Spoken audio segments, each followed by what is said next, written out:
하나님의 말씀을 같이 보겠습니다. 요한복음 17장 6절부터 26절의 말씀을 같이 교독하겠습니다.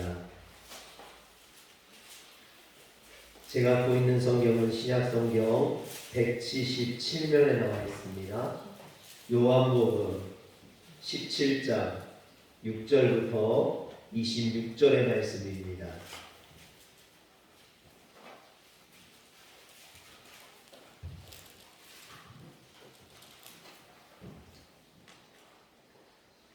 요한복음 17장 6절부터 26절의 말씀 같이 교독합니다. 세상 중에서 내게 주신 사람들에게 내가 아버지의 이름을 나타내었나이다. 그들은 아버지의 것이었는데 내게 주셨으며 그들은 아버지의 말씀을 지키었나이다.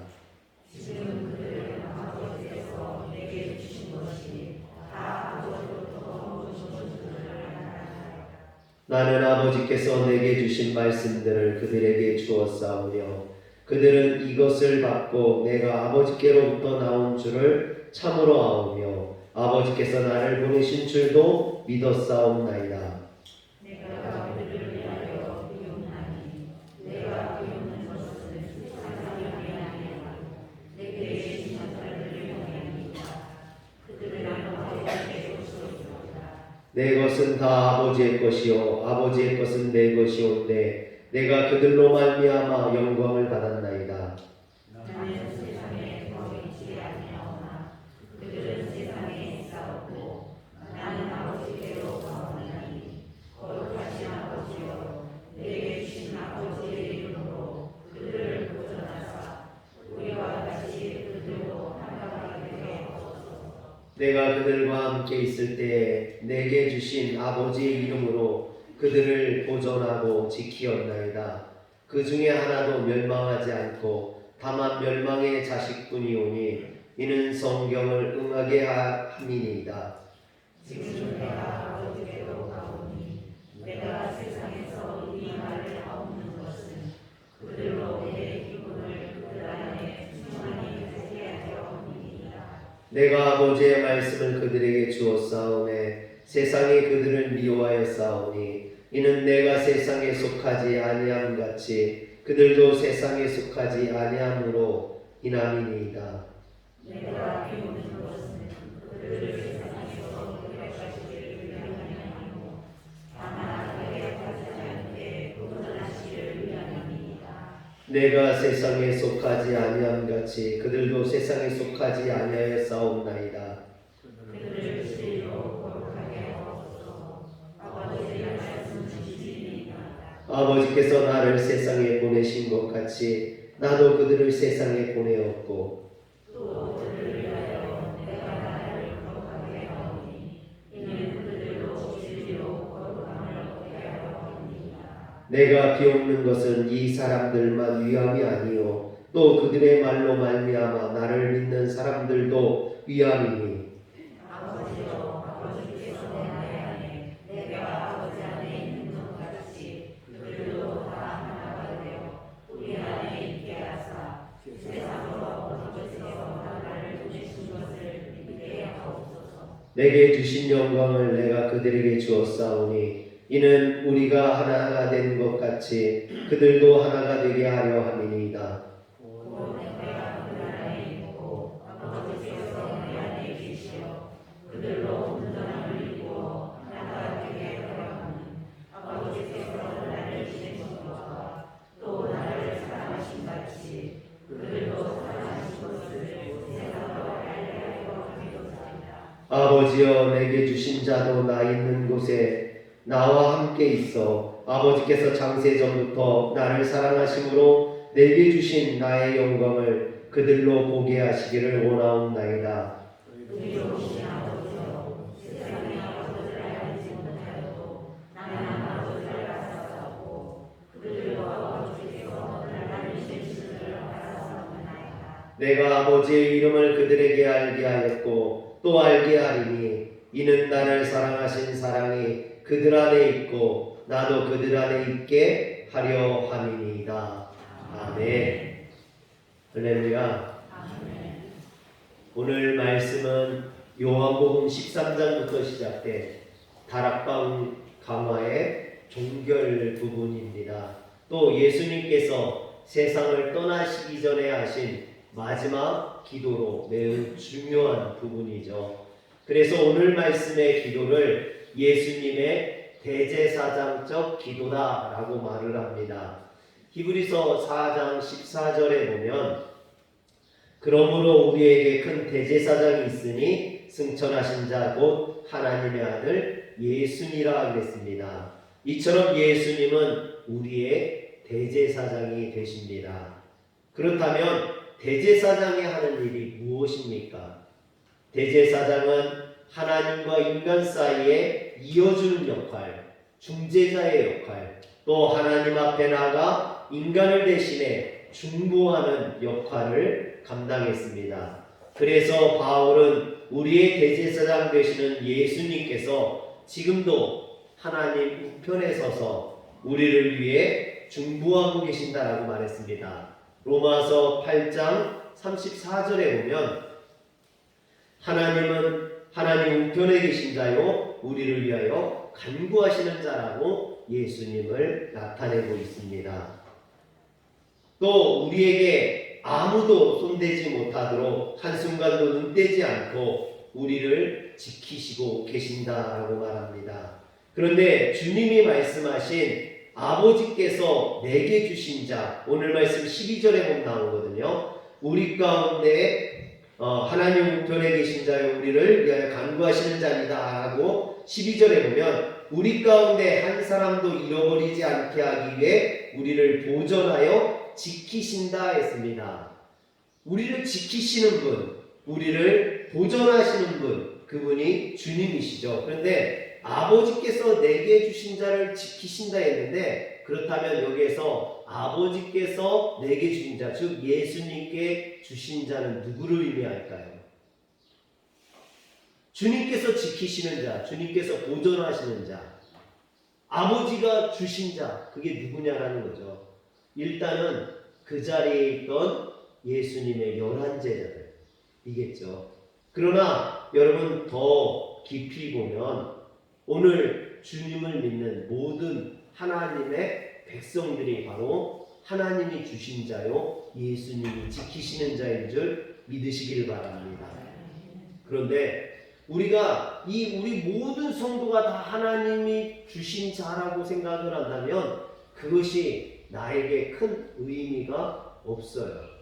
여러분 그것을 좁혀서 생각을 하면 하나님이 주신 모든 자, 그 가운데 우리 교회가 속하고요, 그 가운데 우리 가정이 속하고요, 그 가운데 내가 속하는 거예요. 하나님이 나를 주님에게 주신 거예요. 할렐루야. 여러분 그래서 이것을 이렇게 생각하면요 참 은혜가 됩니다. 오늘 말씀 7절에 보면 지금 그들은 아버지께서 내게 주신 것이 다 아버지께로 온 것인 줄 알았나이다 했습니다. 여기서 보면 우리를 하나님 아버지가 내게 주신 것이라고 예수님이 말하고 있어요. 하나님께서 나에게 주신 것. 또 10절에 보면 내 것은 다 아버지의 것이요 아버지의 것은 내 것이온데 내가 그들로 말미암아 영광을 받았나이다. 여기 보면 하나님께서 우리에게 주신, 하나님께서 예수님에게 주신 우리를 예수님께서 내 것이라고 말하는 것을 보게 됩니다. 사랑하는 성도 여러분, 어떤 것을 내 것이라고 할 때 이 내 것이라는 건 소유권을 의미해요. 그래서 다른 사람은 그것을 함부로 만질 수도 없고 누구도 그것을 함부로 가져갈 수 없는 것이죠. 소유권이 나에게 있기 때문에.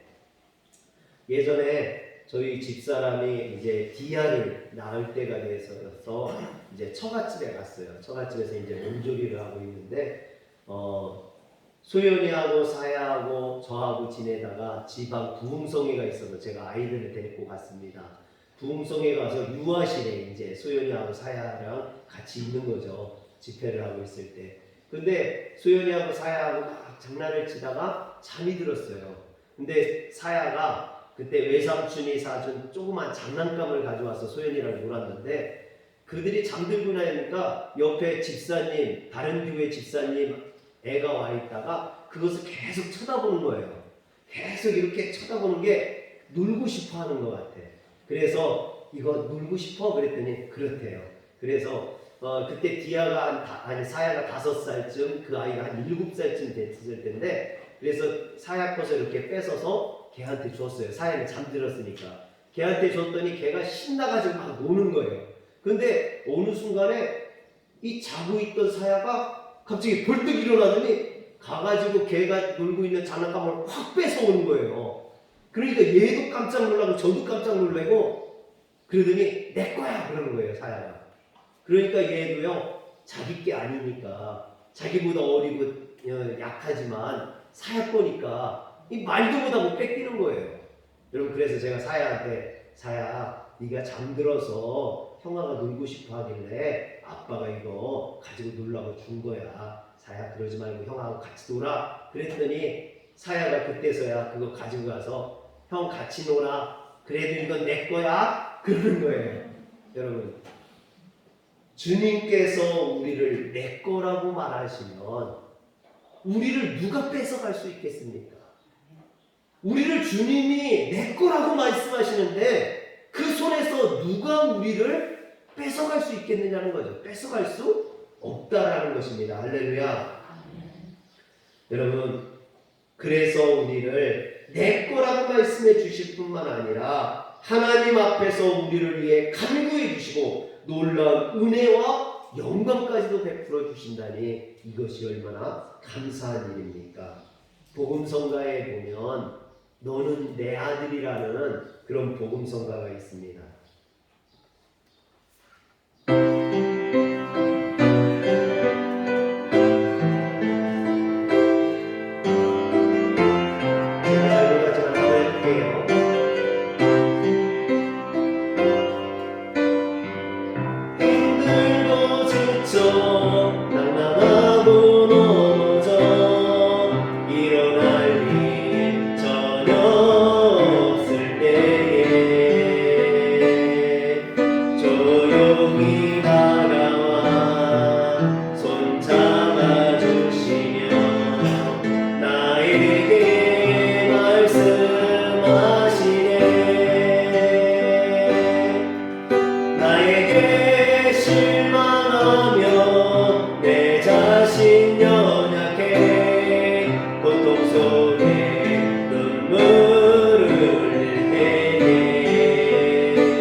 사랑하는 성도 여러분, 주님이 너는 내 아들이라, 너는 내 거다, 내가 너를 지켜줄게 말씀하신다면 여러분 생각만 해도 가슴 벅차지 않습니까? 정말로 말만 들어도 든든하지 않습니까? 그런데 예수님께서 나를 위해 기도하실 뿐만 아니라 나를 사랑하셔서 나를 지켜주시고 나를 축복해 주시고 형통의 길로 인도해 주신다는 것입니다. 이것을 깨닫는 자들은요, 그래서 어떤 시험이 와도 어떤 환난이 와도 어떤 역경이 있어도 흔들리지 않는 거예요. 할렐루야. 우리가 세상을 살면서 많은 사람들을 만나지만 여러분, 그 중에서 나를 위해 진심으로 기도해 줄 사람들이 몇 명이나 될까요? 어떤 분이 그래요. 자신을 위해서 진심으로 기도해 줄 사람이 3명만 있어도 그 사람은 성공한 인생이다. 성공한 인생을 살 수밖에 없다. 그러나 많은 사람들이 이처럼 자신을 위해 진심으로 기도해주는 사람이 없기 때문에 힘들어하고 낭망하고 외로워합니다. 사소한 일에도 두려워하고 무서워하죠. 우리를 위해 기도하고 간구하시는 그 주님을 알지 못하기 때문입니다.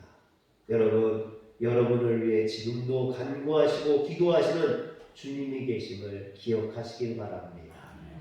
그렇다면 주님이 나를 위해 기도하신다면 나를 위해 무엇을 기도하실까요? 오늘 말씀에 보면 주님이 나를 위해 무엇을 기도하는지 알 수 있습니다. 첫째는요, 하나 되게 해달라고 기도하십니다.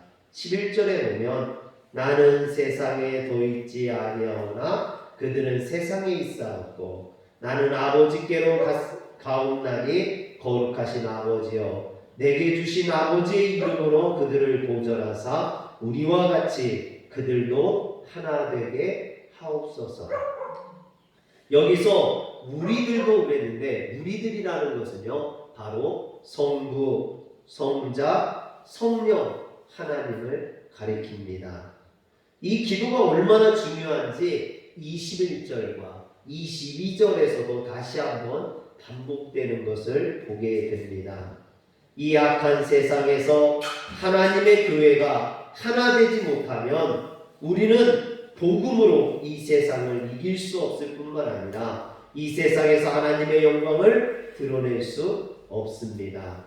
주님께서 원하시는 하나됨은 교회를 어떤 획일적인 조직으로 묶는 것을 의미하지 않습니다.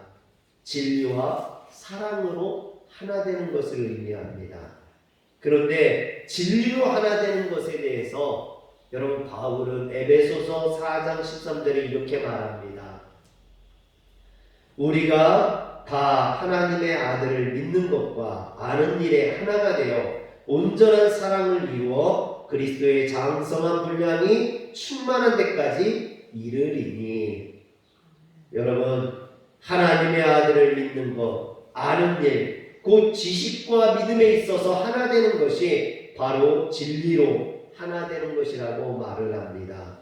그러므로 우리가 교회에서 하나 되기 위해서는요 같은 예수를 믿어야 돼요. 같은 신앙을 가져야 됩니다. 같은 방향을 바라보고 나갈 수 있어야 돼요.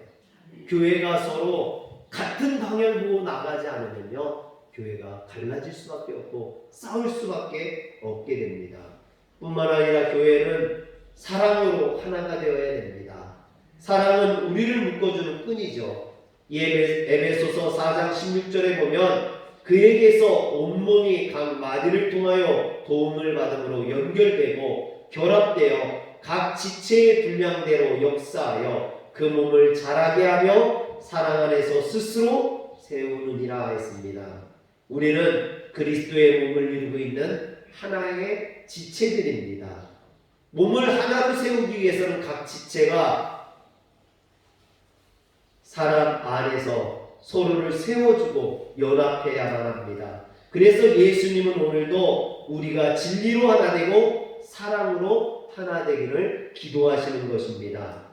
여러분 신앙생활하면서 하나가 되기 싫어하고 그것을 거부하는 사람처럼 미련한 사람이 없어요.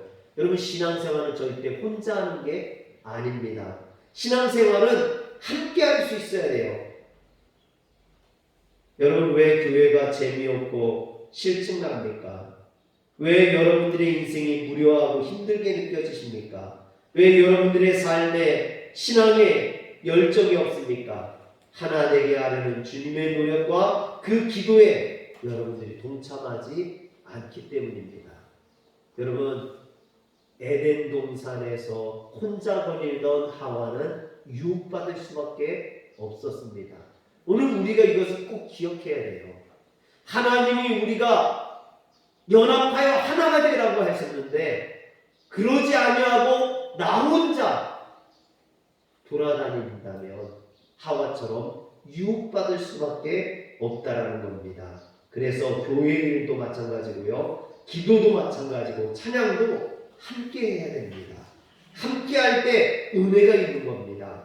그래서 협력하여 선을 이룰 때까지 우리는 함께 할 수 있는 성도가 되시길 주 이름으로 축원합니다. 우리 옆에 분에게 얘기해 줍시다. 함께 해주셔서 감사합니다. 함께 해주셔서 감사합니다.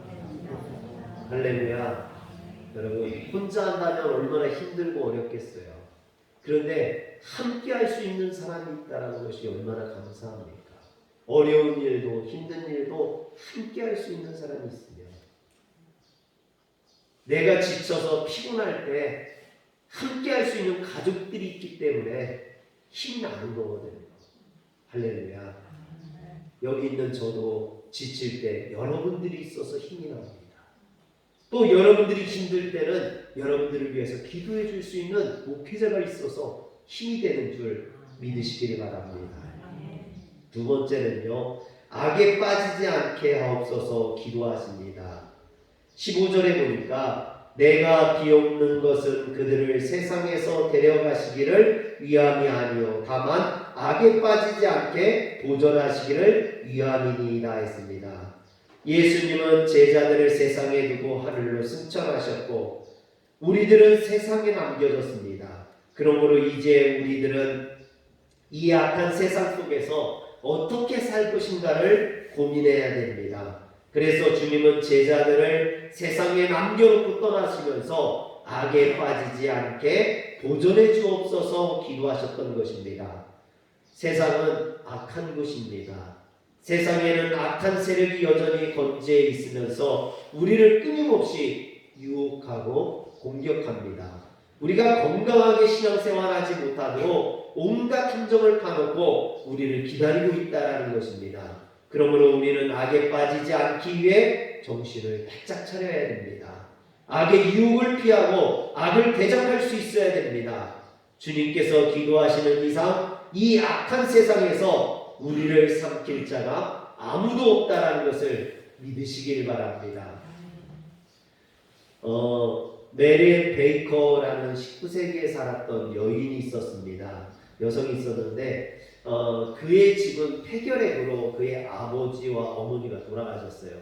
그리고 아버지와 어머니가 돌아가시고 얼마 안 있다가 그의 남동생도 폐결핵으로 죽게 되었습니다. 그리고 자기 자신도 이제 이 폐결핵에 걸려서 사경을 헤매게 됩니다. 그는 주님을 위해서 헌신했는데, 주님을 위해서 노력한다고 삶을 살았는데, 신앙생활을 했는데 집안이 이 모양이 되었으니 얼마나 괴롭겠습니까? 그래서 어느 날 참지 못하고 하나님 앞에 울분을 토했습니다. 하나님은 왜 우리 가정을 돌아보지 않습니까? 우리가 주님을 신뢰하고 또 주님을 위해서 헌신했는데 주님은 주무시고 계십니까? 이게 뭡니까? 저는 더 이상 참을 수가 없습니다. 이 베이커 여사가 하나님 앞에 막 울분을 토했습니다. 그런데 그의 마음속에 감동이 찾아오고 그가 성경을 펴서 읽게 하는데 마태복음 8장 23절 이하의 말씀을 보게 있습니다. 그곳에는 바람과 바다를 잔잔케 하시는 주님의 기적의 역사가 담겨져 있었습니다. 예수님께서 제자들을 데리고 갈릴리 바다를 건너가실 때 갑자기 폭풍이 몰려온 거죠. 풍랑이 온 겁니다. 집채만한 파도가 치고 배가 막 흔들리고 배 안으로 물이 막 쏟아져 들어오는 거죠. 제자들이 놀라서 물을 퍼내고 노를 젓고 거기에서 벗어나려고 노력을 했지만 점점 더 심해지고 이제 결국 우리는 죽게 되었구나, 그런 생각까지 하게 된 겁니다. 그런데 예수님은 태평하게 그 풍랑이 있는 바닷속에서 주무시고 계신 거예요. 그러니까 제자들이 예수님을 깨웁니다. 마태복음 8장 25절에 보니까 주여 구원하옵소서 우리가 죽겠나이다. 그러자 예수님께서 일어나셔서 제자들을 보고 뭐라 하십니까? 믿음이 적은 자들아 어찌하여 무서워하느냐, 그들을 책망하십니다. 그리고 바다를 꾸짖어 잔잔하라 하시니 그 바다가 잔잔하게 되었다라고 이야기합니다. 베이커 여사는 이 말씀을 읽으면서 큰 깨달음을 얻게 되었습니다. 즉 자신이 믿음 없는 제자들처럼 지금 행동하고 있다는 것을 깨달았습니다. 그리고 주님이 지금 주무시는 것 같지만 주님께서 말씀만 하시면 이 모든 풍랑이 잔잔하게 될 거라는 것을 깨닫게 되었습니다. 그러자 그의 가슴이 뜨거워지면서 그의 마음에 참 평안이 들기 시작했어요. 여러분, 그녀는 이 주체할 수 없는 마음을 노래로 지어서 불렀습니다. 그것이 찬송가, 우리가 갖고 있는 찬송가 371장 구주여 광풍이 불어입니다. 여러분, 그 구주여 광풍이 불어 찬양의 후렴 부분, 후렴을 보면요, 큰 바람과 물결아 잔잔해 잔잔해 사납게 뛰노는 파도나 저 흉악한 막이나 아무것도 주 평안히 잠들어 누우신데 뒤엎어놓을 능력이 없도다. 주 예수 풍파를 꾸짖어 잔잔해 주 예수 풍파를 꾸짖어 잔잔하라. 아멘. 주님께서 사납게 뛰노는 파도나 흉흉한 마귀로부터 우리를 구원해 주십니다. 그들을 꾸짖어 잔잔하게 하십니다. 그러므로 우리는 그 주님만 바라면 되는 줄 믿으시기를 바랍니다. 세 번째로 진리로 거룩하게 하십니다. 저희를 진리로 거룩하게 하옵소서. 아버지의 말씀은 진리니이다 라고 17절에 이야기하죠. 예수님은 우리가 거룩하기를 기도하고 계십니다. 진리인 하나님의 말씀으로 우리가 거룩하게 해달라고 기도하시는 것입니다. 우리가 예전에는 죄인이었으나 이제는 거룩합니다. 왜냐하면 우리가 거룩하신 예수님의 소유가 되었기 때문이죠. 예수님께서 우리를 내 거라고 말씀하시면서 우리는 더 이상 죄인이 아니라 구별된, 세상과 구별된 주님의 것이 되는 거거든요. 그래서 우리는 거룩한 자가 되는 겁니다. 그러므로 우리는 주님께서 주신 이 거룩을 지켜야만 합니다. 그렇지 않으면 우리에게 주신 이 거룩은요, 너무나 쉽게 빼앗기기 때문입니다. 여러분, 구약 성경에 나오는 다니엘과 그 세 친구는요, 10대 때 바벨론이라는 나라의 포로로 끌려갔어요. 이 바벨론이라는 나라는 자신들이 지배한 나라들에서 인재들을 다 끌고 와가지고 그들에게 왕이 주는 좋은 음식을 먹이고 바벨론의 선진 문명과 문화, 예술을 가르쳤습니다. 왜? 너희들이 반항하지 말고 우리 바벨론에 동화되어서 살아라. 그러기 위해서 자신들의 문명과 자신들의 문화를 가르치는 겁니다. 그런데 그 음식이라는 것이 전부 우상 앞에 제사를 드리고 나온 음식이었습니다. 다니엘과 그의 세 친구들은요, 신앙 양심상 그 음식을 먹을 수 없었어요. 그래서 그들은 결단했습니다. 그리고 자신들을 맡고 있는 그 환관에게 찾아가서 말을 합니다. 다니엘 1장 12절과 13절, 소연아. 다니엘 1장 12절과 13절에 보면요, 12절, 정하오니 당신의 종들을 열흘 동안 시험하여 채식을 주어 먹게 하고 물을 주어 마시게 한 후에 당신 앞에서 우리의 얼굴과 왕의 음식을 먹는 소년들의 얼굴을 비교하여 보소서. 당신이 보는 대로 종들에게 행하소서 그랬습니다. 이게 뭔 얘기냐면요, 지금 고기를 먹지 않겠다라는 거예요. 고기들은 다 우상에게 제사 지내고 나오는 고기이기 때문에 먹지 않고 우리는 채소만 먹겠다라는 겁니다. 그리고 고기를 먹는 다른 아이들과 채소를 먹는 우리들과 누가 더 얼굴이 좋은지 비교해보라는 겁니다. 비교해보고 우리의 얼굴이 더 좋으면 우리를 그냥 고기 먹지 않게 해달라. 그러나 만약에 우리 얼굴이 더 좋지 않으면 우리가 고기를 먹겠다라는 겁니다. 그런데 여러분, 다니엘과 그의 친구들이 승리하게 됩니다. 1장 15절을 보여주세요. 다니엘서 1장 15절. 열흘 후에 그들의 얼굴이 더욱 아름답고 살이 더욱 윤택하여 왕의 음식을 먹는 다른 소년들보다 더 좋아 보인지라. 할렐루야. 여러분, 우리가 신앙을 지키고 믿음을 지킬 때 하나님께서 우리를 더 좋아 보이고 윤택하게 하시는 줄 믿으시길 바랍니다. 오늘날 세상에 나가보면 타락하고 죄악된 것이 얼마나 많이 있습니까? 여러분, 핸드폰이나 인터넷만 켜도요, 그 안에 우리를 유혹하는 음란과 죄악된 것들이 얼마나 많이 있습니까? 우리가 정신 차리지 않으면 이런 것들에 빠져 죄악에 물들 수밖에 없습니다. 그래서 예수님은 17절에 진리로 거룩하게 하라고 말씀하시는 겁니다. 다니엘처럼 그의 친구들처럼 우리는 신앙을 지키고 믿음을 지키기 위해서 노력해야 될 줄 믿으시기를 바랍니다. 마지막으로 주님의 영광에 우리 모두가 참여할 수 있게 해달라고 주님은 기도하고 계십니다. 24절에 보니까 아버지여 내게 주신 자도 나 있는 곳에 나와 함께 있어 아버지께서 창세전부터 나를 사랑하심으로 내게 주신 나의 영광을 그들로 보게 하시기를 원하옵나이다. 예수님이 누리시는 영광은 우리가 상상할 수 없는 그런 영광입니다. 베드로와 요한과 야고보가 예수님을 따라 변화산에 올라갔다가 변형되신 그 예수님의 모습을 보고 황홀경에 빠지죠. 그리고 베드로가 뭐라 합니까? 이곳에 초막 셋을 짓고 내가 여기에서 살고 싶다라고 이야기하죠. 그만큼 하나님의 영광은 놀라운 거예요. 황홀한 것입니다. 여러분, 그런데 그 주님의 영광에 참여하는 날이 우리 앞에 있다는 거예요. 우리에게 곧 다가온다라는 겁니다. 할렐루야. 지금까지 우리가 살았던 그 영광스러운 날보다 주님이 주시는 영광스러운 날이 더 크고 놀랍다라는 거죠. 오늘 우리는 그것을 기대하고 소망하며 살아야 됩니다. 할렐루야.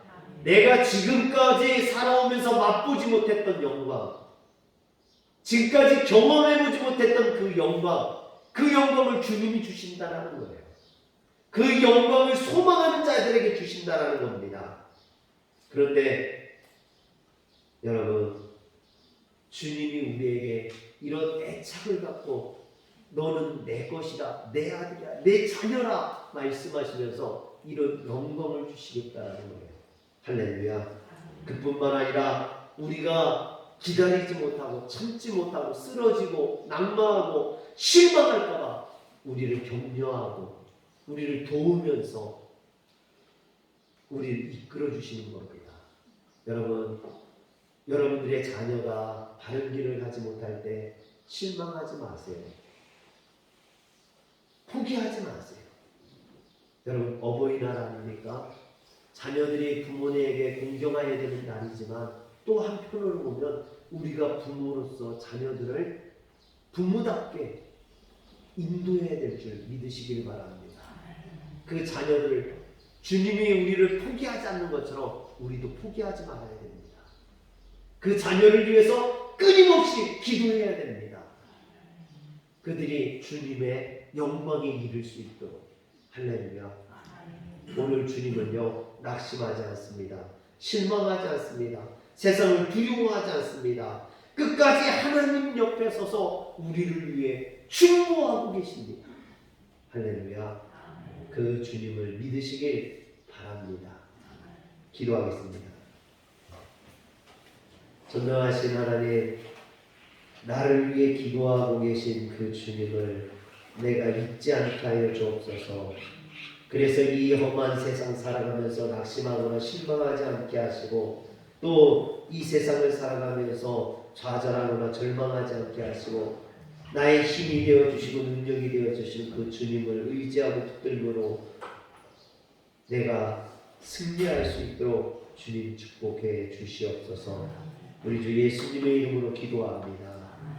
아멘.